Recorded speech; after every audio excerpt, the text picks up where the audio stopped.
Bienvenue sur l'Éprouvette, ici on teste des logiciels pour le e-commerce avec un gros focus IA basé en France ou en Europe. Avant chaque test, on contacte là ou le fondateur ou alors responsable produit pour obtenir des accès privilégiés ainsi qu'une démo de sa part. On fait ensuite un crash test pour te fournir une information transparente, impartiale et je te donne personnellement mon avis sur ce logiciel.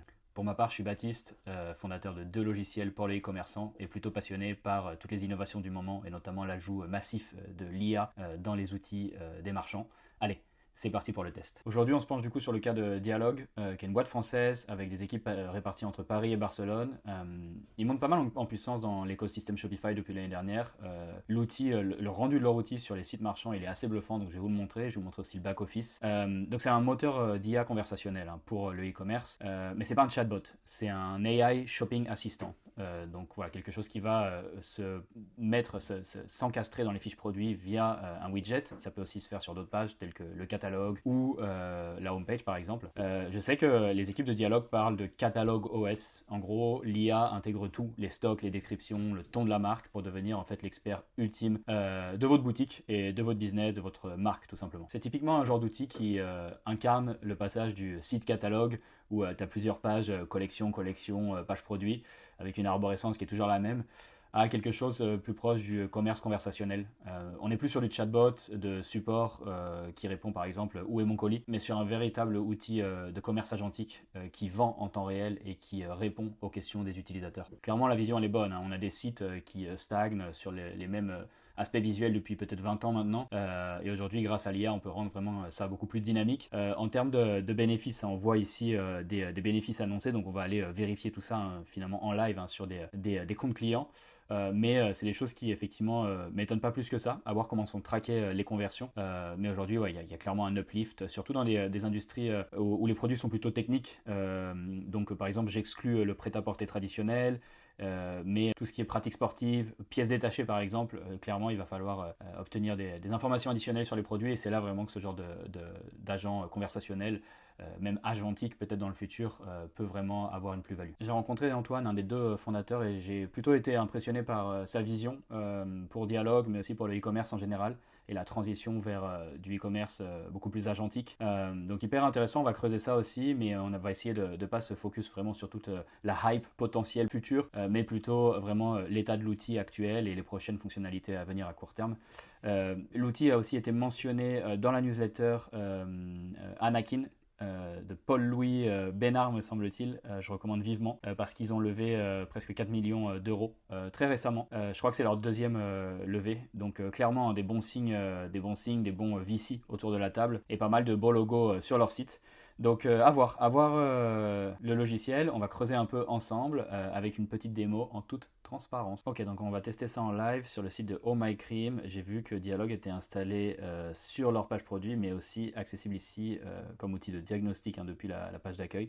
Donc moi je suis pas basé en France actuellement, donc c'est pour ça que je pense que j'ai le widget qui s'ouvre en anglais. Donc je peux aller uploader une photo et je peux aller répondre à quelques questions. Je vais essayer les deux et on va voir les résultats. Je vais aller générer une image d'une personne, voilà, super. Je vais aller copier l'image. Est-ce que ça marche le copy-paste? Non, je vais l'enregistrer. Bon, c'est bon, je viens d'importer ma photo. Donc, je peux valider et je vais vous passer la petite animation ici. Ça a été assez rapide, hein. Donc j'ai l'agent qui répond. Je vais prendre quelques secondes pour analyser la réponse. Honnêtement, l'analyse elle est bonne. Il me demande si effectivement l'analyse est représentative. Je lui dis que c'est le cas et on va voir par la suite comment il peut me guider en fait dans mon parcours d'achat. C'est surtout ça qui va m'intéresser. Donc c'est plutôt bien, il ne rentre pas en mode vente directement.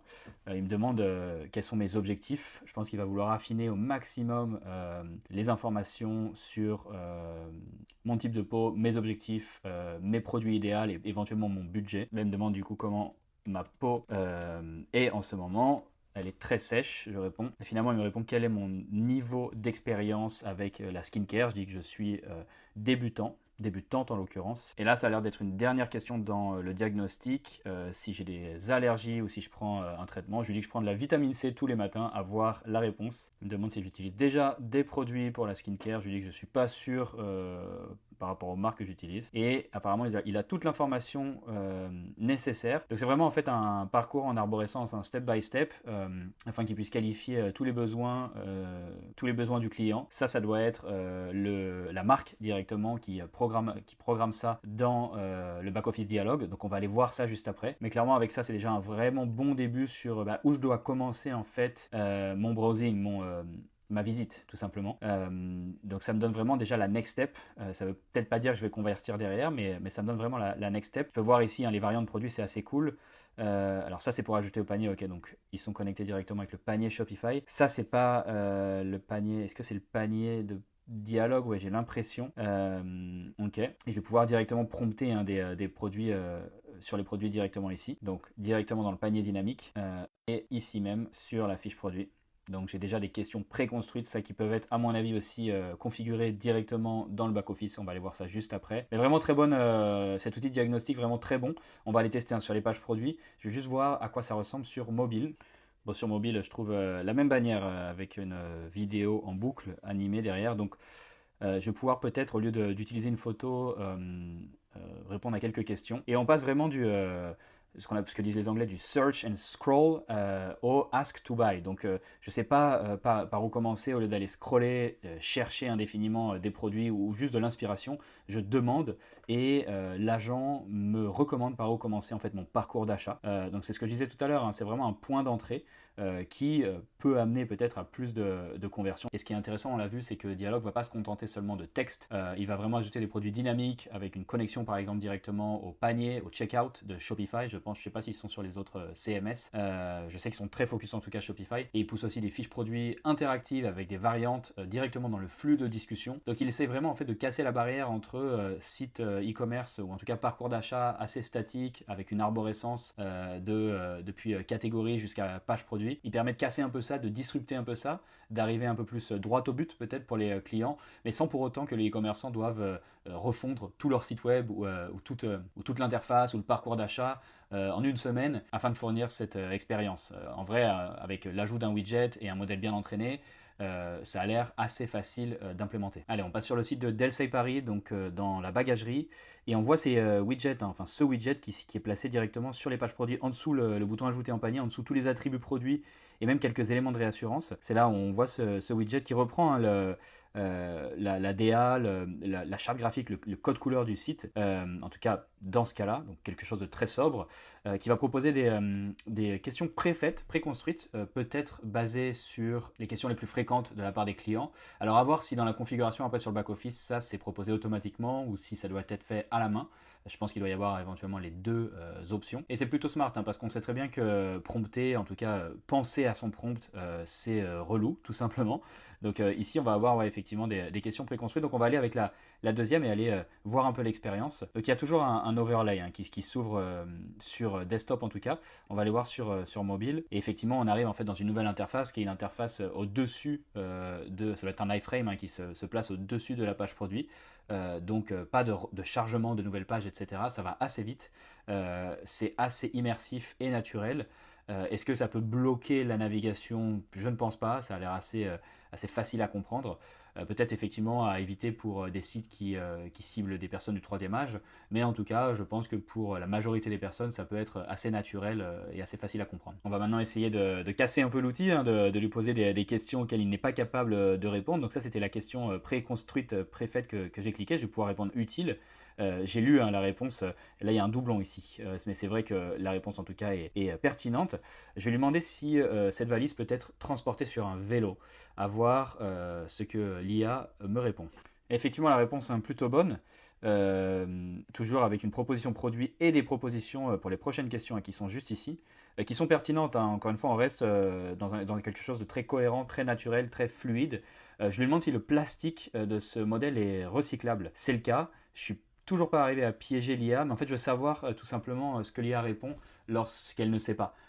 Lorsque l'information n'a pas été renseignée, peut-être parce que le flux produit n'est pas assez enrichi ou que les descriptions produits ne sont pas complètes. J'imagine que l'IA peut avoir tendance à inventer certaines réponses, on va essayer d'aller craquer ça. Je demande si la valise est conforme aux exigences du métro de Vienne, donc une question ultra ciblée et un peu random, à voir ce qu'on me répond. Donc effectivement, hein, l'IA dit qu'elle n'a pas d'informations précises sur le métro viennois. Elle me fournit quand même de l'information additionnelle, mais on voit bien qu'elle prend pas de risque. Hein. Donc ce qui est très bien pour l'aspect brand safe, pour pas que les directrices et directeurs marketing se retrouvent avec une IA hors de contrôle qui disent n'importe quoi à leurs clients. Donc ça, c'est vraiment un bon aspect. Mais aussi pour l'aspect apprentissage hein, de la part des e-commerçants. On va aller voir juste après là dans le back-office si ce genre de feedback, hein, ce genre de questions, ils peuvent retrouver, je sais pas, une trace sémantique de ce genre de questions du style ah tiens, il y a 3 personnes qui ont posé cette question par rapport au métro de Vienne. Donc ça peut être un insight pour eux qui peuvent par la suite agréger, ajouter à leur description produit ou à leur FAQ directement. Donc intéressant, on va aller voir ça directement. Mais vraiment en tout cas l'expérience client qu'on appelle également end user, elle est top, elle n'est pas intrusive, elle vient parfaitement se glisser dans la navigation et elle donne des points d'entrée de parcours utilisateur, des sources d'inspiration. Elle va même en fait jusqu'à faire du cross-sell hein, pour des accessoires, etc. Donc on n'a pas vu de cas concret, j'ai pas envie de passer trop de temps là-dessus, mais effectivement je peux avoir des produits recommandés pour tout ce qui est upsell et cross-sell, donc une augmentation aussi du panier moyen sûrement. On va aller voir ça dans la plateforme. Il est temps de rentrer dans le cœur du logiciel, donc j'ai eu un accès de type sandbox, donc pas avec de la donnée réelle, ou alors je crois que c'est de la donnée réelle mais en tout cas qui est anonymisée, pour vous montrer en fait quel est l'état d'un compte actif sur Dialog. Donc on arrive directement sur le cockpit, hein, le dashboard qui va être séparé directement en fait en cockpit et en conversation. Donc là ici on a une analyse sémantique des conversations, donc assez sympa, alors forcément ça prend du temps à aller analyser, mais assez sympa pour aller tout simplement récolter des insights additionnels, des retours sur les produits peut-être qu'on n'avait pas identifiés avant. Et je vais pouvoir voir aussi toutes les sessions, toutes les conversations et aller en fait retracer exactement ce qu'a dit l'agent à tel et tel visiteur. Donc assez bon aussi pour aller vérifier en fait qu'il y ait un bon alignement entre l'agent et les instructions qu'on lui a données et tout ce qui est l'image de marque. Bien entendu, on ne va pas aller regarder tous les jours toutes les conversations faites, mais clairement, c'est des bons échantillons pour aller voir que l'agent est bien aligné. En parlant de conversation, je sais que leur modèle tarifaire est basé sur le nombre de conversations mensuelles. Ils ont un plan gratuit qui va jusqu'à 200 conversations mensuelles. Et après, je ne sais pas exactement les échelons, mais je sais que le premier plan commence à 235 euros. Ensuite, on est à 379, puis 759. Et puis il doit y avoir sûrement des plans sur mesure, bien entendu, pour les plus gros sites. Chacun de ces tarifs vont donner un certain nombre de conversations qui doivent être corrélées tout simplement au trafic du site. Et ils ont aussi, je crois, un discount hein, sur le plan annuel. À voir si on peut commencer quelques mois avec eux sur le forfait mensuel, puis ensuite prendre l'annuel. Je ne sais pas s'ils fonctionnent avec de l'engagement, je ne pense pas. Allez les contacter directement si vous avez des questions. On va maintenant analyser le taux de conversion, comment ils calculent ça concrètement. Donc c'est écrit ici. J'ai fait mon petit calcul hein, sur un spreadsheet pour que ce soit assez représentatif pour vous.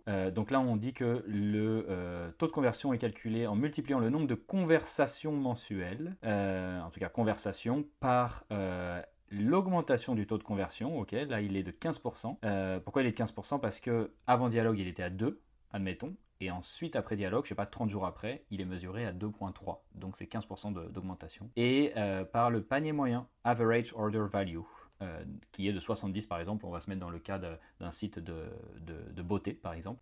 Et donc le calcul c'est le suivant, hein, c'est nombre de conversations, 5000 fois 15% qui est l'augmentation de mon taux de conversion, fois 70 qui est mon panier moyen, ce qui me donne donc 5200-500 euros de revenus générés, en tout cas attribués à Dialog, pour 5000 conversations générées sur mon site. Après, est-ce que 5000 conversations c'est beaucoup? Je ne sais pas, pour vous situer, leur plan gratuit permet jusqu'à 200 conversations mensuelles. S'il y a un CTR de 10%, c'est-à-dire que s'il y a 10% des personnes qui cliquent sur le widget et qui initient une conversation, ça voudrait dire que le site a 50 000 visites mensuelles. 10% c'est quand même beaucoup selon moi, ça pourrait être peut-être 5%. Dans ce cas-là, le site aurait 100 000 visites mensuelles. Voilà, ça vous donne un peu un aperçu. J'ai pas pu trouver d'informations sur ça, hein, sur le CTR, donc concrètement le nombre de personnes qui scrollent sur la page, qui ouvrent le widget Dialog et qui initient une conversation. Après, est-ce qu'il est extrêmement représentatif? Je suis pas hyper d'accord. notamment pour la simple et bonne raison que la baseline, en fait, elle est faite à un moment T. Ça peut être une période très intense d'un point de vue commercial ou très creuse pour les sites, par exemple, avec des saisonnalités. Donc, à voir si on peut, cette baseline, si on peut la bouger dans le temps ou la fractionner, en fait, ou en faire une moyenne sur un intervalle de temps assez représentatif afin d'avoir quelque chose d'un peu plus impartial, d'un peu plus objectif dans le calcul des conversions. Allez, on revient sur le cockpit. Donc, ce qui est cool, c'est qu'ici, je peux aller modifier la fenêtre d'attribution des conversions. Donc, assez cool hein, si on traque avec un certain lag, un certain décalage dans l'attribution. Ici, je peux aller voir le nombre de conversations mensuelles. J'ai pas spécialement d'options pour aller changer les dates ou les intervalles de dates. Et ici, j'ai les trending topics, hein, donc vraiment ce qui va me montrer un peu quelles sont les questions et les sujets les plus posés par les visiteurs du site, mais je peux pas aller ouvrir quoi que ce soit, avoir plus d'informations. D'après moi, l'interface, et là c'est vraiment mon côté un peu tatillon qui ressort, elle est peu travaillée sur le back-office, par contre elle est vraiment très très bonne sur le côté marchand, clairement avec un peu plus de couleurs, un peu plus de possibilités d'aller creuser dans ces analyses, des options donnant des insights préconstruits, ça pourrait être clairement un peu plus puissant. Mais en tant que startup, je comprends parfaitement qu'il faut se concentrer sur ce qui est prioritaire et je pense que la priorité c'est un bon modèle IA qui fonctionne bien, qui apprend vite et qui ne sort pas des règles qu'on lui a données et surtout qui paraît bien sur le site web, donc qui offre une expérience utilisateur vraiment top pour les visiteurs, les clients, les clientes des sites internet. On passe à une autre page et ça a répondu à ma question tout à l'heure, c'est comment on fait, vous savez, les deux petites questions préconçues préaffiché sur les widgets. Bien, en fait, c'est ici, hein, on va avoir le flux produit qui doit être directement synchronisé depuis Shopify, depuis les flux natifs de Shopify. Et là, je peux aller générer des questions sur ces produits, donc probablement basées sur leur description. Encore une fois, ça montre l'importance d'avoir un flux produit ultra qualifié, ultra enrichi pour ensuite pouvoir brancher des outils IA tels que Dialog sur son flux produit. Et puis si les questions ne sont pas bien générées, je peux bien entendu les modifier à la main, ici même. Je peux aussi générer des réponses directement à ces questions pour orienter l'IA, en fait forcer l'IA à aller dans une certaine direction, ce qui peut être utile hein, pour des produits très spécifiques ou alors des produits un peu touchy en termes de santé ou de sécurité. Je pense par exemple à la pharmacie, la parapharmacie. C'est clairement des produits un peu plus difficiles à manipuler et à déléguer totalement à des agents conversationnels. On continue l'exploration avec le playground. Donc ça, j'ai l'impression que c'est vraiment pour aller tester avant de mettre en prod hein, son agence, son widget. Donc allez, je vais mettre en français, je vais chercher un produit au hasard. Et qu'est-ce que je peux faire du coup? Je peux taper un message comment l'utiliser. Et là, je vais pouvoir en fait, j'imagine, voir des réponses faites par l'IA qui seraient en fait les mêmes réponses fournies aux visiteurs du site en question. Donc là, j'ai répondu oui, je souhaite connaître les ingrédients, mais l'IA n'a pas spécialement bien répondu. Bon, j'ai pas été clair, hein, clairement ici. Mais voilà, ça permet d'aller tester ça avant toute mise en prod. Donc plutôt cool. Je pense pas qu'une page, en termes d'interface vraiment du X, je pense pas qu'une page dédiée était nécessaire pour ça. Ça peut prendre vraiment la forme d'un petit widget ou même d'un chat hein, directement, tel que Intercom ici, plugué directement sur l'interface. Bon, ça après, clairement, c'est secondaire. Le plus important, c'est de pouvoir tester et de s'assurer que l'IA reste bien alignée. Donc en termes d'onboarding, Dialog promet un setup en quelques minutes. En fait, clairement, il vient se plugger à Shopify, il aspire toutes les données produits, peut-être les données clients également de Shopify. Je ne sais pas exactement sur quoi il se base. Je pense que ça reste assez simple. Je pense que ça reste vraiment focus pour l'instant sur le flux produit. Peut-être demain, aller tirer des données depuis Klaviyo. Je sais qu'ils ont une intégration depuis peu de temps, mais ils poussent seulement des données vers Klaviyo. Ils n'ont pas les données clients concrètement. Peut-être qu'ils pourront les récupérer. Voilà, l'idée c'est d'aller harmoniser, je pense, pour eux, plusieurs sources de données dans le futur, d'aller agréger toutes ces informations. Pour l'instant, on peut aller mettre des bases de connaissances manuelles, hein, comme des articles de blog ou d'autres types de bases de connaissances, vraiment en texte assez brut, afin d'orienter l'IA finalement dans sa finesse, dans la finesse de ses réponses. On arrive vers la fin et donc ici on a la configuration du modal, donc concrètement le petit widget hein, qu'on voyait dans les pages produits ou même sur la page d'accueil, comment et où va-t-il apparaître. Donc par exemple ici, si je le veux sur toutes les pages, hein, je peux mettre ça. Si je le veux seulement sur une page produit, parce que je sais pas, je teste seulement sur une page produit, je peux par exemple mettre ce path ici, ce chemin. Je peux ensuite par la suite copier-coller vraiment la page produit, voir s'il y a un match, si effectivement ça fonctionne bien, si le widget va bien apparaître. Quand est-ce qu'il va apparaître, par exemple après un certain scroll, un certain délai, et puis quel sera son nom, hein, super assistant par exemple, et je peux aller vraiment mettre des questions, de la configuration additionnelle, hein, je ne vais pas rentrer dans le détail, à savoir que ça supporte aussi la localisation, donc les sites en plusieurs langues, hein, avec une langue par défaut et par la suite des sous-langues, ce qui correspond aussi aux features, aux dernières avancées de Shopify dans leur projet Market, où on peut aller localiser des sites très facilement. Bon, et puis par la suite, on a fait le tour, hein, la classique, la page Settings. Je vous disais, hein, sur les plans, pas trop de clarté, mais encore une fois, 200 conversations gratuitement, puis ensuite, entre, je pense, 235 euros mensuels et environ 750 euros mensuels selon votre trafic et selon le nombre de conversations dont vous avez besoin. Donc clairement, les plus, hein, de ce back-office, c'est l'intégration avec Shopify, hein, qui a l'air vraiment robuste, qui apprend en quelques minutes, hein, des données récoltées sur Shopify. Encore une fois, c'est vraiment les données Shopify, c'est pas les données tierces de Klaviyo ou d'autres CRM, mais c'est quelque chose peut-être sur lequel ils travailleront prochainement. L'autre gros aspect positif, c'est la capacité de monitoring des conversations pour voir là où l'IA a bien répondu et là où elle a buté ou ne pas su répondre, et pouvoir en fait l'améliorer en lui fournissant davantage de contexte, en lui fournissant davantage d'informations. Et en revanche, les deux points négatifs, c'est vraiment l'interface, le UI UX, qui selon moi n'est pas hyper sexy, et ça reste quand même important sur un produit que l'interface soit bien faite afin de donner envie de creuser tout simplement et d'aller chercher plus d'informations. Et puis le fait que cette interface soit pas opinionated, comme on dit en anglais, c'est-à-dire qu'elle ne te dise pas exactement quelle est la next step, quelle est la prochaine étape que tu dois mettre en place afin d'améliorer ta performance et afin d'améliorer ton agent IA en continu. Donc on arrive à la fin de la review, et concernant la vision stratégique des fondateurs, j'ai pu un peu échanger avec eux. Actuellement, Dialog est un outil on-site qui va donc seulement s'utiliser sur le site en question, sur les pages d'un site. Ils viennent de lancer un partenariat avec Klaviyo afin de pousser de l'information récupérée des conversations Dialog à Klaviyo, ce qui permet par exemple de relancer un client pour un panier abandonné en lui fournissant beaucoup de contexte par rapport aux questions que ce client a posées en amont avant d'abandonner son panier. Donc vraiment aller personnaliser au maximum l'expérience en dehors du site. Donc c'est ce qu'on appelle du off-site. Et demain, ce sera dans des nouveaux agents conversationnels comme Gemini ou ChatGPT, ce qui offrira également aux marques un nouveau canal d'acquisition, tout simplement ce qu'on appelle le GEO, hein, qui est un dérivé du SEO. Et ils sont d'ailleurs déjà en train de travailler sur ça. J'ai déjà vu une petite démo pilote super sympa. Donc dans ChatGPT, le catalogue produit directement intégré, directement achetable via l'API Stripe également, depuis le moteur conversationnel. Donc à voir ce que ça donne. Mais clairement, on voit bien que Dialog veut pas seulement offrir un petit widget sympathique sur les sites web, mais se positionner comme un acteur clé du UCP, hein, du Universal Commerce Protocol, donc vraiment être l'interface qui va permettre d'envoyer toutes les bonnes informations, aussi bien produits que clients, à des outils tiers afin de pouvoir vendre tout simplement en dehors de ton site. Et pour finir, mon avis sur Dialog, il est plutôt positif.